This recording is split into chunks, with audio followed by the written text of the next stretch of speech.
Bonjour. Mesdames, Messieurs, chers amis, chers camarades, signataires de la pétition pour exiger un référendum sur l'appartenance ou non à l'Union européenne, 16 ans après le non au TCE, cela peut paraître étrange, n'est-ce pas? Car en effet, en 2005, les Français avaient donné leur avis à l'issue d'une campagne extraordinaire durant laquelle des centaines de meetings, des dizaines de milliers de discussions ont eu lieu, en famille, au travail, à la moindre occasion, entre amis. Les Françaises et les Français ont alors fait voler en éclats la morgue des européistes, de gauche comme de droite, tout comme la suffisance des classes dominantes, dont l'UE est la progéniture, conçue dans les bras des États-Unis. Un enfant choyé, qu'il faut faire grandir pour que s'épanouissent les profits d'une poignée de privilégiés. Le peuple a donc voté non, faisant du TCE un mort-né. Mais c'était sans compter sans l'acharnement et la roublardise des européistes. Alors, sans vergogne, ils ont enfanté un monstrueux hideux enfant, le traité de Lisbonne. Et les parlementaires, réunis en congrès en 2008, ont voté oui à son intégration dans notre Constitution, noyant la France dans la dépendance, au nom d'une chimérique solidarité pourtant incompatible avec le dogme de la concurrence. Tout cela est connu et su, plus visible que jamais. Pourtant, nous sommes encore trop peu à dire que depuis ce jour, le peuple a été exclu de la démocratie et donc que la France est sortie de la démocratie. Elle a été vendue par ses représentants élus à une structure supranationale dédiée exclusivement à promouvoir et à imposer des politiques néolibérales. Aujourd'hui, en ce 29 mai 2021, il est temps que naisse un mouvement rassembleur et déterminé pour que le peuple prenne les rênes de notre pays.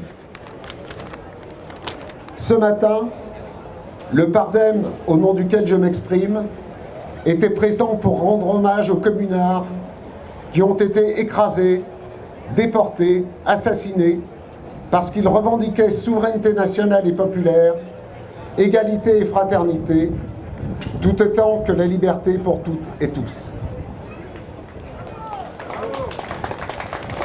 Il et elle prônaient la laïcité et une école gratuite et laïque, tout autant que la propriété collective des moyens de production, l'égalité entre les femmes et les hommes.